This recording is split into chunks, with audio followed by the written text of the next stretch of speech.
Today I'm taking a little detour from football and we're going to discuss March Madness and the whole NCAA tournament.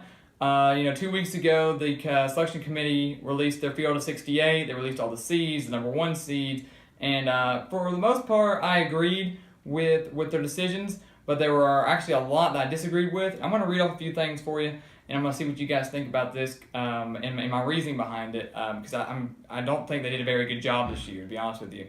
We're going to start off with Wichita State. In the seeding in general, Wichita State was a 10 seed. They won their conference tournament. I get that their strength of schedule wasn't that great, but at the same time, they're a pretty darn good team, and it was unfair to Dayton, who Wichita State had to play in the first round.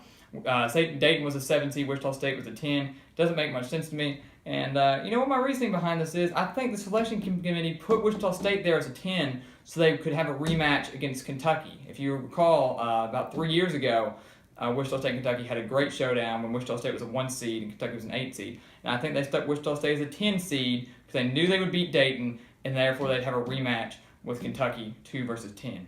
And that's wrong. You know, when they did that for money. Do y'all remember that song, For the Love of Money by the OJs? That needs to be the new March Madness theme song because it's all they care about. Money. They care about ratings and money, and it's wrong. It was unfair to Dayton. It was unfair to all the other teams, too. Unfair to Wichita State as well, because they were better than that. Moving on. South Carolina, a 7 seed. Arkansas, an 8 seed.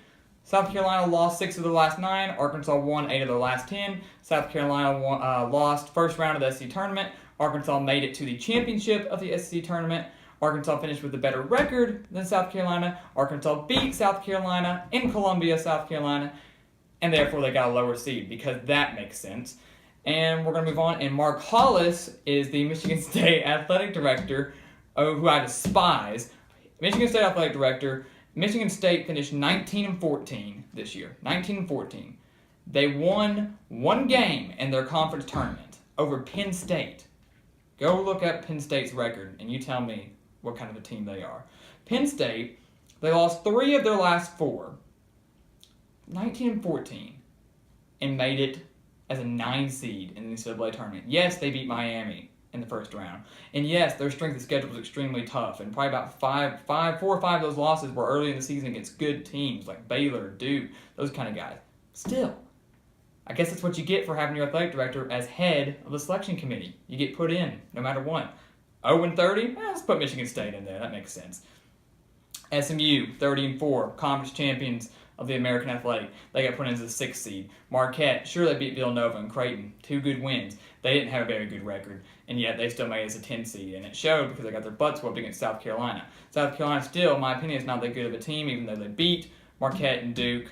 Still think they should not have been put as high as a 7 seed. Straying from that, I'm going to go into the poor officiating. This has been by far the worst tournament officials I've ever seen in my life. I can list off 3 examples for you right now, and you tell me what you think, especially you fans out there. First off, UNC Arkansas. For those of you that watched that game, I'm sure you all were rooting for UNC, but what they did was wrong. Arkansas, battled back from 17 points down, leading by 5 with under 3 minutes left when Joel Berry pushed off against an Arkansas player, and North Carolina got that tip in to get up by 3 with under a minute left. Here's my issue. It could have been a block. It could have been a charge. He definitely traveled. But they didn't blow the whistle. But I guess that's what you get for having NCAA officials who are biased towards the 1 seeds. Think about it. How many 1 seeds do you see get upset in the first round? Not many. Remember, the last one I can remember is Wichita State and Kentucky. But you know what? That's not that big a deal because it's Kentucky. They were an 8 seed and they beat Wichita State. That's not that big of an upset, okay? It's Kentucky.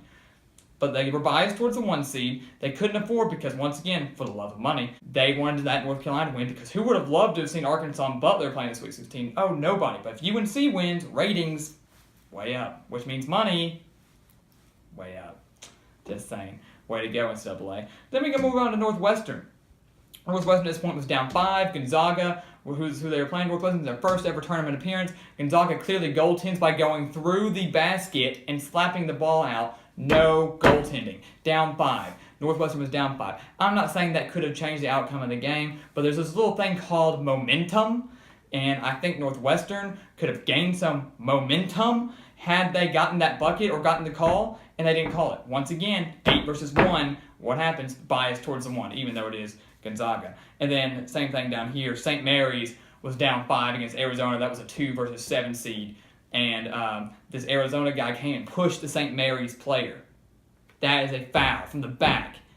But they called a foul on the St. Mary's player because after he was pushed, he ran into an Arizona player, and the foul was offensive against St. Mary's because that makes sense. Look, the NCAA is biased. Let's be frank here.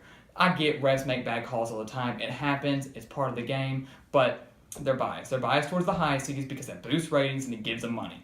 If North Carolina had lost, it would have blown up. If Gonzaga had lost, it would have blown up. There's 2-1 seeds. Villanova had already lost. NCAA's biased. They want the money. They want the ratings, and I get that. But how is that fair to the seniors that lose? How is that fair to the team and the coaches and the fans? How is it fair to them? I really mostly look at Arkansas and Northwestern in those situations because St. Mary's, I don't know if they would have been able to hold on against Arizona. But especially for Northwestern in their first ever tournament appearance, had the chance to beat Gonzaga or make it close. It's just ridiculous. These guys, NCAA wants money. The officials are crap. It was probably the worst officiating, and we're not even done yet. We're not even midway through the tournament. Sweet 16 starts tomorrow. So be prepared for some more horrible calls, and be expected teams like Butler and South Carolina, teams that are playing some higher teams, especially Butler, watch out. Y'all are going to get screwed at the end against UNC. You just wait. Y'all's team, the teams that are lower, you expect to be disappointed because these refs aren't going to let y'all win. They're going to make sure that y'all get put out early because they want that number 1 seeds and those number 2 seeds to advance further on in the tournament. Like I said, I understand refereeing is a hard job. I'm not criticizing all referees. I get there are bad calls that are made, and I'm not criticizing college sports. I love college football. I love college basketball. I love everything. The NCAA needs to go get these refs back to refereeing school because they don't know what the heck they're doing, and it needs to be solved immediately because it's unfair to the players. It's unfair to the